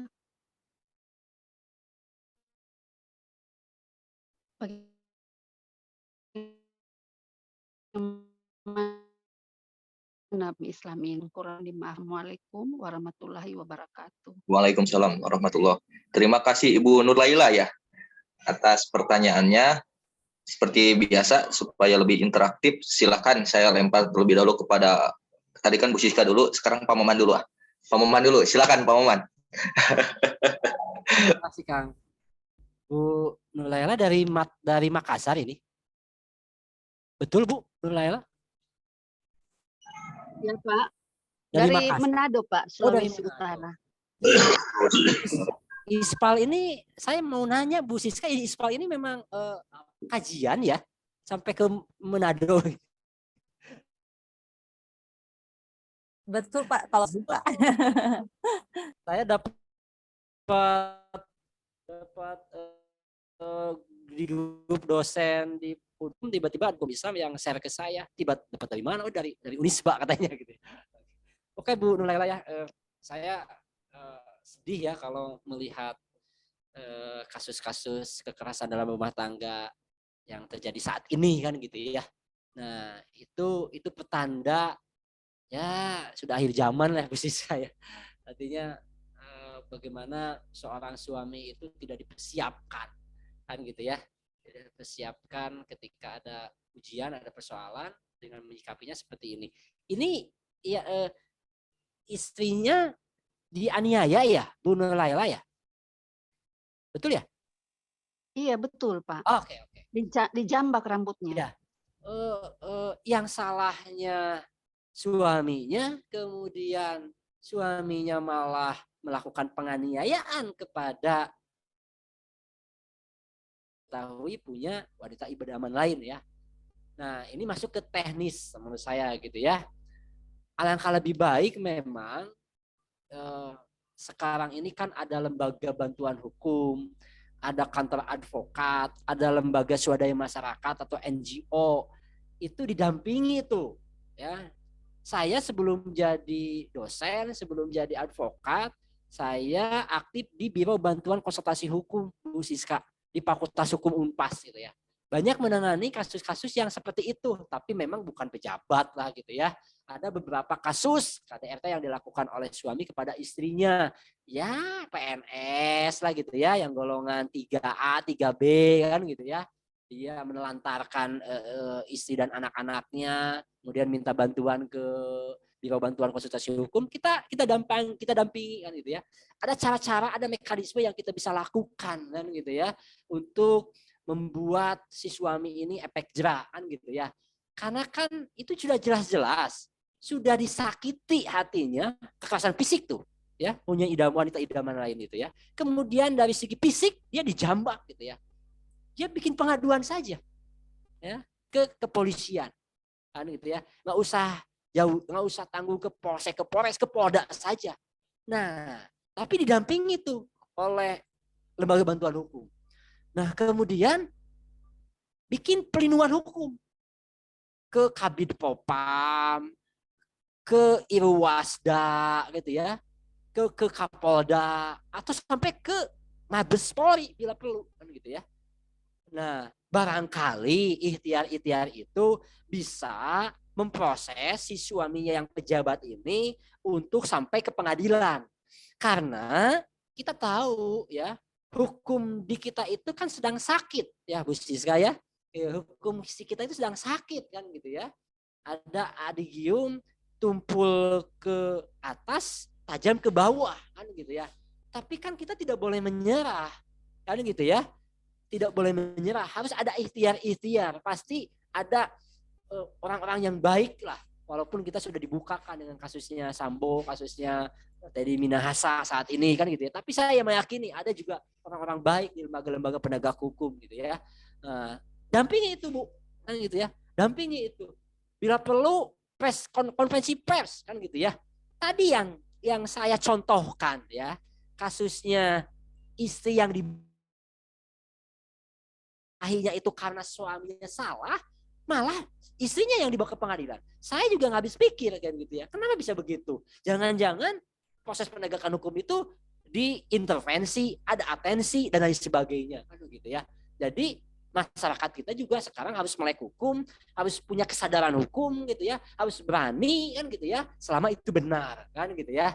Nah itu yang harus dilakukan kan gitu ya. Di Manado saya yakin banyak ada lembaga bantuan hukum Manado. Saya pernah tahu namanya Yayasan Lembaga Bantuan Hukum Indonesia YLBHI yang ada di Jakarta. Ada juga lembaga-lembaga bantuan hukum di kabupaten kotanya kan gitu ya. Tapi ada juga bantuan-bantuan hukum yang ada di fakultas hukum di Manado. Nah, Ibu tinggal cari, termasuk NGO kan gitu ya. Itu Bu Nuraila, mudah-mudahan membantu. Mana Kang Faisal? Silakan. Terima kasih Pak Maman atas tanggapannya. Silakan Bu Siska, barangkali mau menanggapi. Di chat sekalian nanti closing statement ya kan ya. Jadi nanti closing statement balik lagi ke Taman. Baik, yang Ibu Nuraila tadi memang lagi viral ya Bu ya, kasus tadi itu banyak gitu ya. Jadi memang perlu sikap yang benar tadi, apalagi sudah kasusnya udah viral, saya kira memang udah jelas bahwa yang bersangkutan di sini khususnya istri itu menjadi korban. Tadi mungkin langkah-langkah hukumnya sudah disampaikan oleh Pak Maman ya, harus ditindaklanjuti, jadi jangan ditinggalkan. Walaupun sebenarnya peran keluarga juga penting untuk bisa tadi menyelesaikan permasalahan tersebut begitu ya. Tapi mungkin kalau untuk kasus pidananya memang ada pihak berwajib di situ. Nah, selain itu ya memang tadi ujian dalam rumah tangga itu berbagai macam ya. Nah, mungkin hal ini juga kalau bagi kita menyikapi kasus atau yang lagi viral seperti itu, semoga hal tersebut, pertama kita berdoa supaya terhindar dari hal tersebut. Kedua, setiap orang itu harus bijak dalam menghadapi permasalahan keluarga, jangan sampai tadi menunggu viral kemudian baru ada tindak lanjut begitu. Karena hari ini tuh biasanya untuk hal-hal yang sifatnya kasus hukum tuh harus viral dulu Pak. Kalau nggak viral nggak ditanggapin. Gitu. Nah, jangan sampai kasusnya seperti itu seharusnya. Kan banyak juga kasus seperti yang incest ya, hasil incest di keluarga itu ternyata pasti ini pihak berwajib itu tidak ditanggapi, tapi setelah viral masuk ke Twitter dan lain sebagainya, mulai ada tindakan begitu ya dari pihak yang berwajib. Nah ini memang yang tadi mungkin dikatakan sedang sakit tadi oleh Pak Maman gitu ya. Nah ini mungkin intinya memang setiap masalah itu akan ada jalan keluar gitu ya. Tapi ada, kalau untuk kasus hukum memang ada prosedur yang harus diikuti mungkin gitu ya. Mungkin saya menanggapi juga pertanyaan yang tadi ada di dalam kolom chat sekalian nanti closing statement. Di sini diantaranya pertanyaan pertama dari Rohmiyah ya, berkaitan dengan suami yang tidak memberikan nafkah, bisa menggugat ke PA? Ya, bisa ya. Jadi pertama mungkin berkaitan dengan cerai gugat, juga nanti tentang tuntutan, bisa sekalian gugatan berkaitan dengan tuntutan pemenuhan hak nafkah juga, itu bisa diajukan ke pengadilan agama. Itu kan nanti jika memang ada kesulitan untuk membuat gugatan, juga di sana kan ada pos bakum yang mendampingi masyarakat cara membuat gugatan seperti apa dan lain sebagainya. Begitu. Jadi itu pun kalau memang sang istri tidak ridho, karena kadang tidak sedikit istri tidak dinafkahi ridho. Nah ini menjadi masalahnya bukan lagi kekerasan.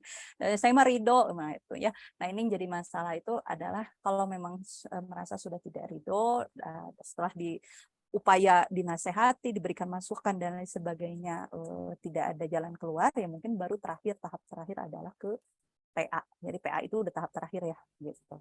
Jadi bukan dikit-dikit cerai, karena itu kan cerai itu justru harus dipersulit dalam konteks ya ada prosedur tahapan yang harus dipenuhi terlebih dahulu, baru terakhir jalannya adalah perceraian. Kedua, di sini pertanyaan berkaitan tentang seorang suami yang menganggap bahwa bentuk kekerasan itu sebagai bentuk kasih sayang. Jelas di dalam Islam tadi ya, beberapa dalil Al-Quran maupun hadis tidak dibenarkan bentuk kekerasan ataupun dan lain sebagainya berkaitan hal tersebut. Apalagi berdalihkan kasih sayang. Saya kira yang bersangkutan pun, sang suami yang selalu memukul dan lain sebagainya, dia pun kalau dipukul ya dengan kondisi yang sama, pasti dia juga tidak mau. Ya. Jadi perlu ada rasa empati lah. Jadi kalau mukul orang lain disebut kasih sayang, yang bersangkutan juga kalau dipukul kan sebenarnya nggak mau ya. Nah, jadi intinya kasih sayang itu tidak dengan berbentuk kekerasan ataupun pencederaan terhadap apalagi pasangan. Apalagi kalau sudah punya keturunan, ibu dari anak-anak dan lain sebagainya. Jadi tidak bisa dibenarkan dengan alasan kasih sayang. Karena memang tidak sedikit, jangankan udah lingkup keluarga, saya pernah menemukan muda-mudi gitu ya, mungkin dalam konteks berpacaran atau apa, mereka tuh ada yang sampai dicederai gitu ya, dipukul dan lain sebagainya gitu. Kata saya itu kok mau-maunya gitu kan. Tapi karena si perempuan ini merasa, karena katanya saya kasihan, sayang. Nah ini tadi kesadaran berkaitan dengan saya itu sebenarnya korban gitu ya. Saya itu sebenarnya tidak pantas diperlakukan seperti itu, juga penting kesadaran tersebut. Karena setiap orang, setiap manusia ya, laki-laki perempuan berhak untuk sehat, berhak untuk merdeka, berhak untuk tidak dilukai dan lain sebagainya. Nah ini juga kesadaran tersebut harus dimiliki oleh semuanya, sehingga ketika tadi ada perilaku seperti itu bisa membuat sikap gitu ya, mengambil sikap gitu. Mungkin closing statement-nya juga udah include ke dalam jawaban tadi. Semoga bermanfaat, semoga kita semua menjadi bagian daripada edukator ya, kepada masyarakat untuk meminimalisir segala bentuk tindakan pencederaan, kekerasan ataupun kejahatan apapun di lingkungan kita. Gitu, khairun nas ahan fa'ukum linnas. Alhamdulillah, terima kasih kepada semuanya. Wassalamualaikum warahmatullahi wabarakatuh. Waalaikumsalam warahmatullahi wabarakatuh. Silakan closing statement dari Pemaman Budiman. Baik, yang pertama, jika suami tidak memberikan nafkah bisa menggugat ke PA. Sekarang itu perlu ada kesadaran yang namanya mengajukan perceraian itu bukan milik suami gitu ya. Zaman dulu kan talak itu jatuhnya oleh suami. Sekarang bukan dimungkinkan ya. Adanya kompilasi hukum Islam, ada undang-undang peradilan agama, dimungkinkan gitu ya, bahwa kalau suami yang tidak bertanggung jawab, termasuk yang tidak bisa menafkahi, sudah jadi alasan untuk bisa mengajukan gugatan ke pengadilan agama. Ya, caranya sangat gampang kalau proses persidangan di pengadilan agama. Gitu ya. Sudah disediakan proses bantuan hukum, tidak hanya di pengadilan agama, sekarang di lembaga-lembaga swadaya masyarakat, di fakultas-fakultas hukum, gitu ya, juga sudah disediakan. Gitu ya. Jadi kalau seandainya sudah bulat gitu ya, bahwa memang ini sudah tidak bisa dipertahankan, walaupun perceraian itu dibenci sama Allah ya Bu Siska ya, tapi kalau sudah tidak bisa dipertahankan, awet rajet kalau gitu ya, kalau dalam bahasa Sundanya, ya mau tidak mau gitu ya, daripada terjadinya kekerasan psikis kan begitu ya, itu kan tidak menafkahi kekerasan psikis gitu ya. Nah itu yang harus dilakukan. Yang kedua, pertanyaannya ini bagus, saya teringat lagunya apa ya, yang tentang Rasulullah itu ya. Kalau Rasulullah marah itu kan bagaimana caranya gitu ya. Lagu apa Kang Faisal itu? Aisyah ya? Ya. Lagu Aisyah kan. Gitu ya. Lupa lagi, biasanya Kang Faisal tuh ngajari saya itu ya. Soal nyanyi. Kan gitu ya. Itu ada contoh-contoh yang harus dilakukan oleh Rasulullah. Nah, jangan berpikir kebalik kan gitu ya. Jangan berpikir argumentum a contrario kan gitu dalam bahasa hukum itu ya. Itu menurut saya berpikiran kebalik gitu ya. Dengan melakukan kekerasan adalah kasih sayang. Salah itu pidana lah gitu ya. Jelas gitu ya. Itu kekerasan itu pidana gitu ya. Bisa diproses secara hukum lah gitu ya. Dan hukumnya bukan hukum perdata, hukum pidana kan gitu ya. Nah, jadi intinya kesimpulannya closing statement dari saya, yang namanya hukum positif itu melekat ya kepada kita semua dari Sabang sampai Merauke. Dan sekarang yang namanya masuk ranah pribadi itu harus hati-hati kan gitu ya. Jadi harus dipersiapkan betul. Nah, bagi yang belum menikah ya, menikah itu gampang kan gitu ya. Ya, tapi menurut saya bukan soal masalah bekerja atau tidak bekerja, tapi mentalitas kan gitu ya. Ketika nanti sudah berumah tangga, pasti banyak persoalan kan gitu ya. Kan menikah itu menyatukan dua keluarga besar kan gitu ya. Bukan kita dengan dia, bukan dia dengan kita kan gitu ya. Menyatukan dua buah keluarga besar. Persoalan itu banyak kan gitu ya. Kalau mentalnya tidak disiapkan, hancur kan gitu ya. Kan gitu ya. Itu Terima kasih Ibu Siska sekali lagi, terima kasih Kang Faisal dan teman-teman yang lain. Terima kasih. Assalamualaikum warahmatullahi wabarakatuh.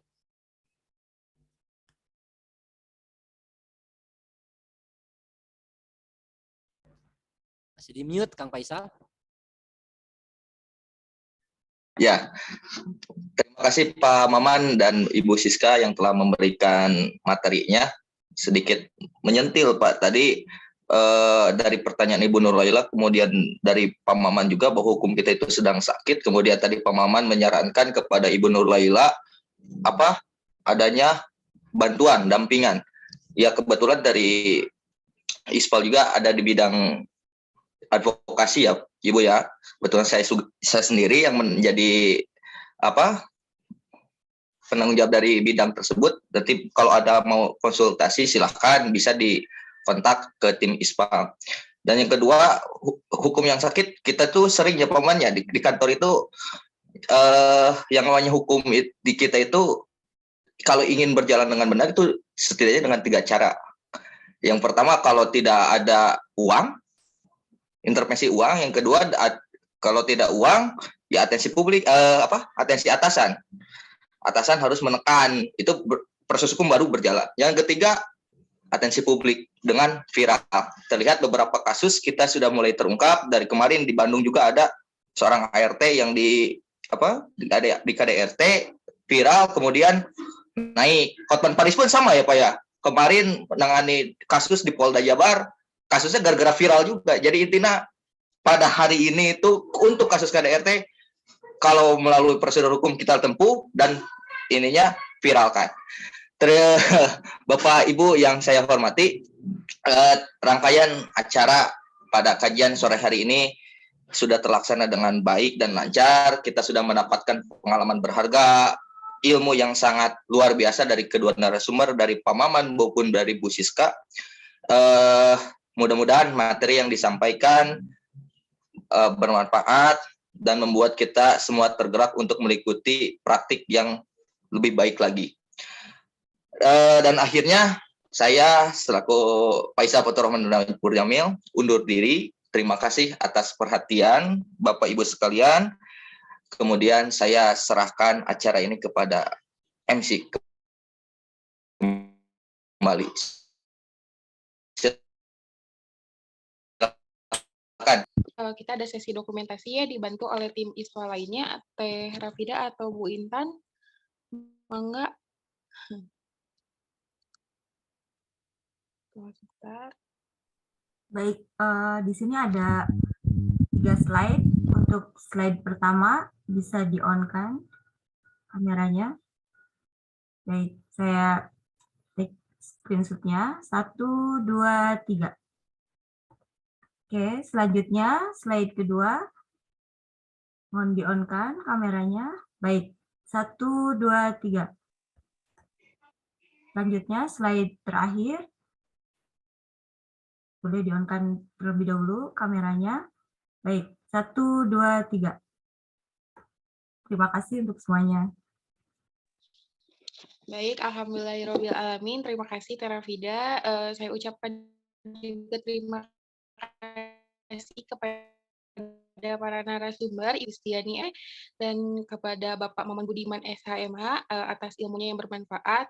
Kemudian kepada moderator Kang Faisal, terima kasih atas waktunya. Semoga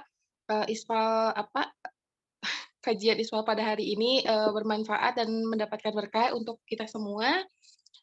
Sebelumnya saya di sini selaku perwakilan dari ISPAL Institute mengucapkan mohon maaf apabila ada banyak kekurangan, kritik dan saran kami harapkan dari para peserta semuanya agar kedepannya kami dapat berkembang lebih baik lagi. Dan kemudian saya juga ingin mempromosikan apabila semuanya di sini berkenan untuk memfollow Instagram kami di @isfal_institute, kemudian mensubscribe YouTube channel kami di ISPAL Institute dan Facebook kami di ISPAL Institute.